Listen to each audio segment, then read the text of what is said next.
বেদনার কালো মেঘ ঢেকে আছে আসামের আকাশ জুড়ে। ভারতীয় গায়ক জুবিন গার্গের মৃত্যুর পিছনে কি কোনো ষড়যন্ত্র আছে, নাকি শুধুমাত্র এটা দুর্ঘটনা ছিল? অনেকে আবার এটাও বলে জুবিন গার্গের উপর বিষ প্রয়োগ করা হয়েছে। এমনকি তা না হলে জুবিন গার্গকে কেন সাথে সাথে হাসপাতালে নিয়ে যাওয়া হয়নি? চলো একটু পিছন থেকে শুরু করি। আমি আছি তোমাদের সাথে রাব্বি, আর এই ভিডিওতে থাকবে জুবিন গার্গের মৃত্যুর আসল কারণ কি। ভারতীয় গায়ক জুবিন গার্গ মারা গেছেন 2025 সালে 19 সেপ্টেম্বর। এমনকি 3 দশকের বেশি সময় ধরে 40টি ভাষা ও উপভাষায় 38,000-এর বেশি গান গেয়েছেন জুবিন গার্গ। তিনি ভারতের শুধুমাত্র একজন গায়ক ছিল না, তিনি পুরো ভারতবর্ষের প্রত্যেকটা মানুষের অন্তরে জায়গা করে নিয়েছিল। জুবিন গার্গের ব্যান্ড সদস্য শেখর জেতি অভিযোগ করেছেন, জুবিনের ম্যানেজার সিদ্ধার্থ শর্মা ও নর্থ ইস্ট ইন্ডিয়া ফেস্টিভ্যালের আয়োজক শ্যামকানু মহত্ত তাকে বিষ প্রয়োগ করে হত্যা করেছেন এবং ঘটনাটি দুর্ঘটনা হিসেবে চালিয়ে দিয়েছেন। এমনকি সিঙ্গাপুরে জুবিন গার্গের মৃত্যুর আগে ও পরে সিদ্ধার্থ শর্মার আচরণ ছিল সন্দেহজনক। গোস্বামীর আরও বলে, জুবিন যখন শ্বাস নিতে পারছিল না, পানিতে ডুবে যাচ্ছিল, তখন শর্মা বলে ডুবে যেতে দে, ও প্রচুর সাঁতার জানে, ও এমনটা এমনিতেই করে। তবে জুবিন গার্গ প্রচুর সাঁতার জানতেন, এমনকি বেশ কয়েকজনকে তিনি সাঁতার শিখিয়েছেন। তার তো এভাবে ডুবে যাওয়ার কথা নয়। গোস্বামীর আরও বলে, শর্মা ও মহত্ত দুজনেই জুবিনকে বিষ প্রয়োগ করিয়েছিলেন, আর এই ষড়যন্ত্র গোপন রাখতে তারা ইচ্ছা করেই সিঙ্গাপুর গিয়েছিল।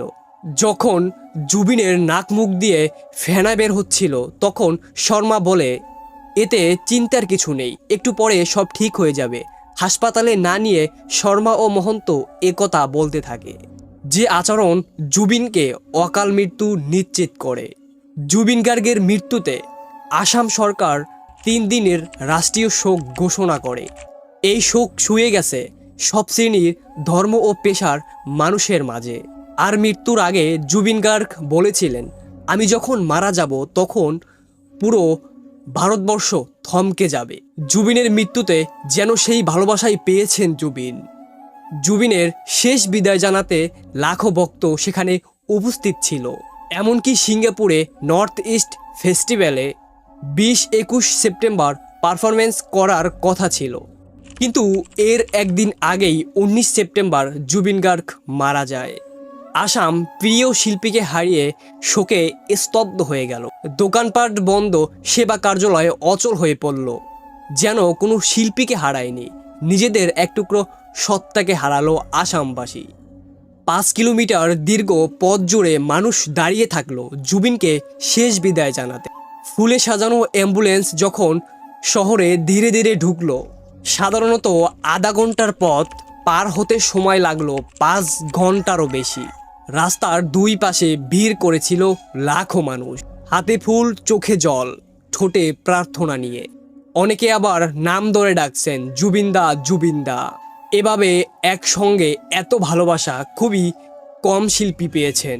এমনকি খাবার ডেলিভারি সার্ভিসও বন্ধ ছিল, দোকানপাট তো বন্ধই ছিল, পুরো শহর যেন থমকে গিয়েছিল।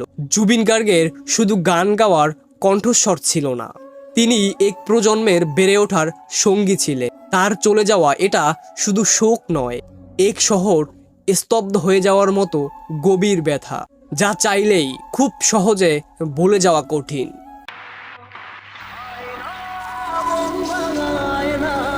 যায়